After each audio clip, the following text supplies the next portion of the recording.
Now, your last film, Three Idiots, became the highest grossing Bollywood film of all time in India, broke a number of records, won a huge number of awards. And although it's a very entertaining film, it also at its heart has a social message about the pressures that young Indians feel from their parents and from society to be highly educated professionals, usually in technical fields. It's not often that even such a topic is tackled in Indian cinema. Yeah, sure. No, I think that, I think that Raju as a writer-director, I think he's a fantastic filmmaker, but I think in this case he's also, picked on a topic which is very close to a lot of people, well, not only in India, I think all across the world. I think it's how we look at our lives. And I think the core messaging of Three Idiots, which is that don't chase success, chase excellence. And do what makes you happy, because if you're doing what makes you happy, you'll probably be good at it. And success will follow you somewhere behind.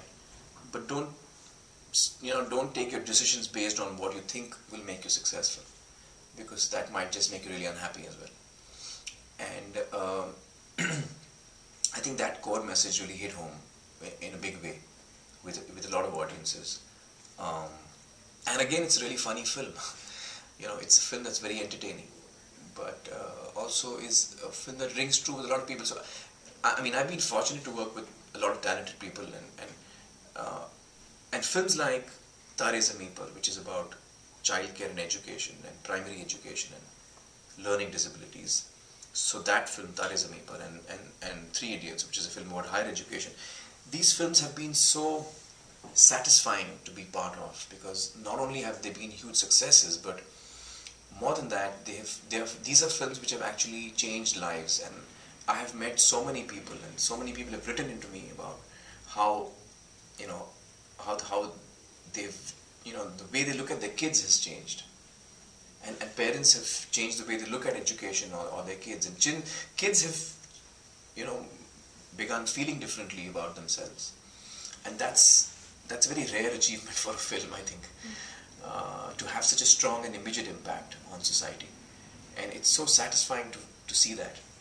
It's really amazing. Well, given how influential Bollywood actors are in India, just as Hollywood actors are here in the United States, do you think it's important for celebrities such as yourself to influence people in a positive manner, or should movie stars, never talk about social issues?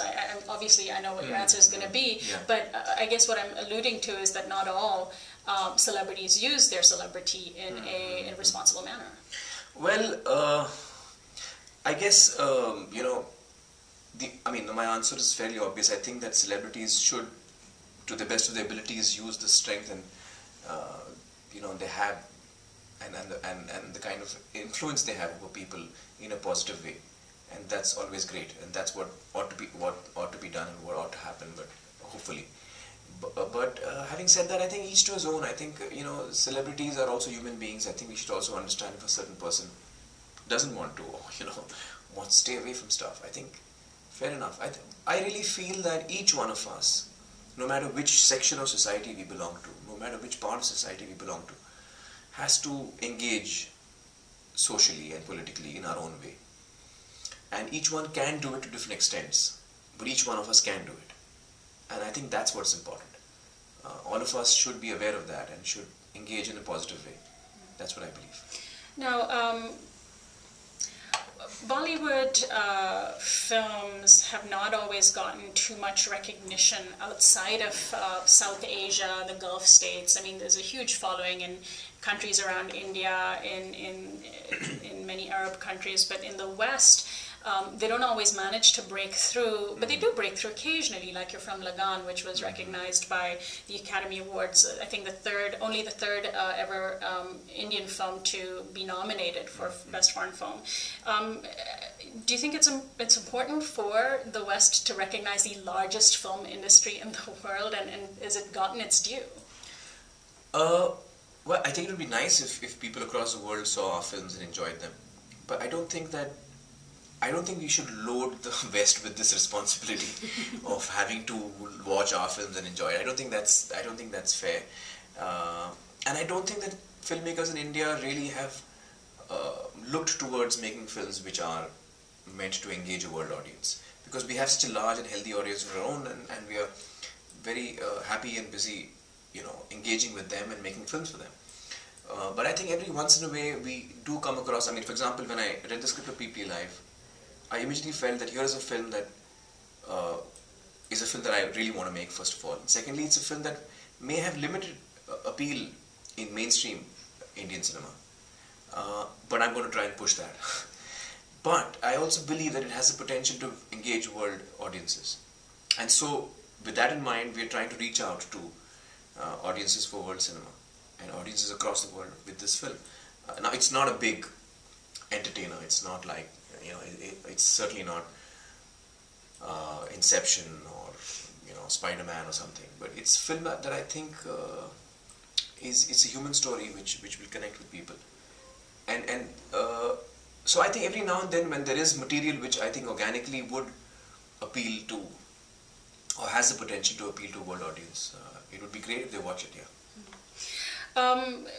You come from a family that's steeped in the tradition of Hindi film. Your father, Tahir Hussain, who recently passed away, was a prolific filmmaker in India. What sort of mark do you hope to leave on Indian cinema and indeed on international film? I'm not sure about that. I don't know whether I think in these larger terms. I just want to be able to do work that I'm happy doing. That's all. And I'm really happy with the kind of love and respect I've got over the last 20 years that I've been working. And I'm hoping that I'm able to do work which is good, which is challenging, which actually helps me to grow as a person, helps me to grow as an artist, helps me to grow as a creative person. Yeah. Finally, what's coming up for people to pay attention to in your future projects? I understand you have an upcoming film directed by your wife. Can you tell us a little bit about that and any other future projects, particularly that touch on social, political issues or that may break into an international audience?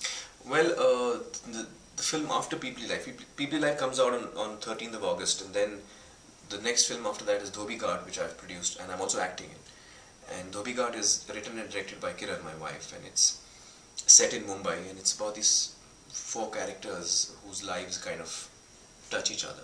And the 5th character of the film is the city of Mumbai, actually. So it's a kind of slice of life film. It's half of it is in English and half of it is in Hindi. So we've been honest to the characters. People who would naturally speak in English are speaking in English, and Hindi, same for Hindi.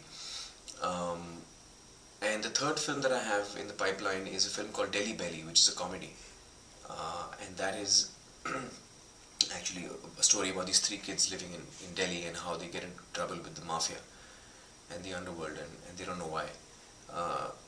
It's a bit like Lock, Stock and Two Smoking Barrels in its genre. It's not that story, but that kind of film, I guess.